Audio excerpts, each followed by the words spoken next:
Bonjour Jean-Luc Lemoyne. Bonjour Philippe Vandel. Jean-Luc, tous les jours, vous criez de plus en plus fort et tous les jours vous intéressez à un programme pour nous. C'est votre session de rattrapage. Et aujourd'hui, je crois que vous avez décidé de revenir sur une disparition. Exactement Philippe, la disparition de ma pudeur.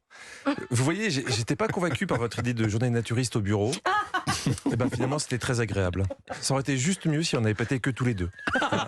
Je pense que si vous n'aviez pas fermé la porte de votre bureau, ça aurait pu entraîner les autres. Mais non, évidemment, je parlais de la disparition de Silvio Berlusconi. Oh là, j'y étais pas du tout.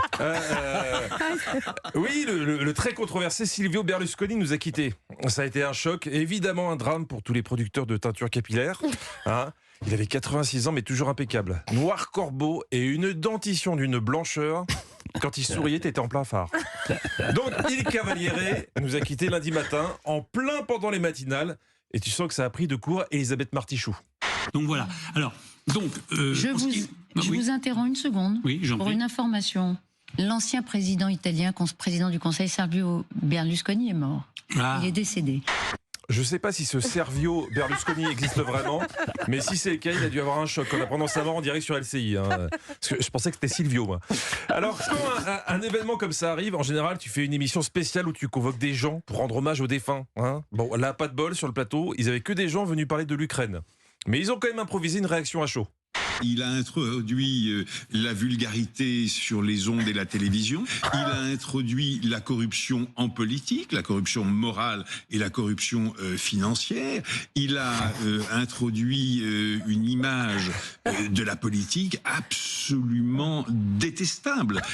Bon, lui, il sera clairement pas invité pour dire un mot à l'enterrement. Hein. On lui dit d'éviter de tirer sur l'ambulance, il vise les pneus du corbillard. Non, pour des premières réactions, il vaut mieux appeler un proche pour éviter ce genre d'écart. Sur BFM TV, c'est Amanda Lear qui s'est prêtée à l'exercice. Moi, j'ai très bien connu Silvio, parce que j'ai travaillé pour lui pendant 15 ans. Moi, j'ai connu un patron de chaîne excellent, qui aimait beaucoup la télévision, qui vraiment faisait des beaux programmes. Et puis après, bon, il s'est donné à la politique, et puis je l'ai perdu de vue.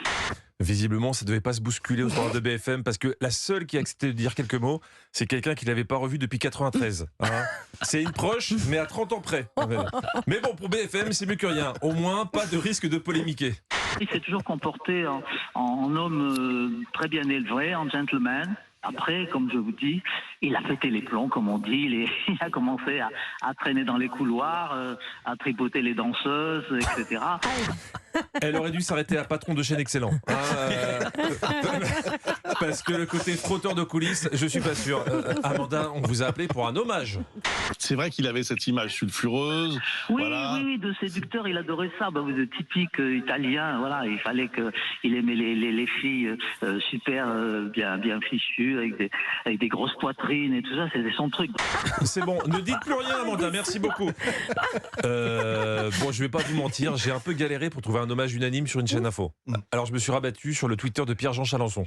Silvio Berlusconi, il m'est arrivé une histoire avec lui insensée. J'étais tout jeune, je passais mes vacances avec Charles Trenet. Tout jeune en vacances avec Charles Trenet, déjà il n'y a rien qui va. Hein. Avec Pierre-Jean, t'es jamais déçu. Tu sens que ça va être frais. Le téléphone sonne, je réponds, je dis « Oui, bonjour ». Oui, bonjour. On est d'accord que Pierre-Jean Chalençon, c'est le seul mec qui n'arrive pas à imiter sa propre voix. Hein. C'est vrai. Ou sinon, il était vraiment très jeune pendant ses vacances et il a mué depuis. Mais bon, il m'avait mis l'eau à la bouche. Je voulais savoir quelle était cette anecdote si incroyable qu'elle méritait une vidéo. Oui, bonjour, je voudrais parler à monsieur Charles Trenet.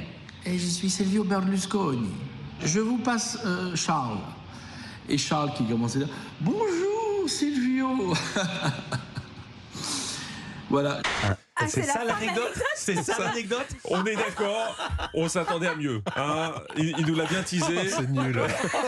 On s'attendait à mieux.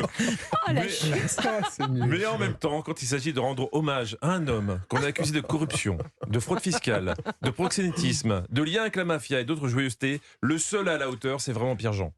Chapeau bas, beaucoup de respect. Et quand j'irai à Rome prochainement, j'irai le recueillir. Car c'était vraiment un type exceptionnel et ça manque des hommes comme ça. Ça manque en France en tout cas. Ça manque en France, je sais pas, mais en tout cas, au revoir monsieur Berlusconi. Merci beaucoup Jean-Luc Lemoyne. À demain et on vous retrouve tout à l'heure avec Stéphane Bern.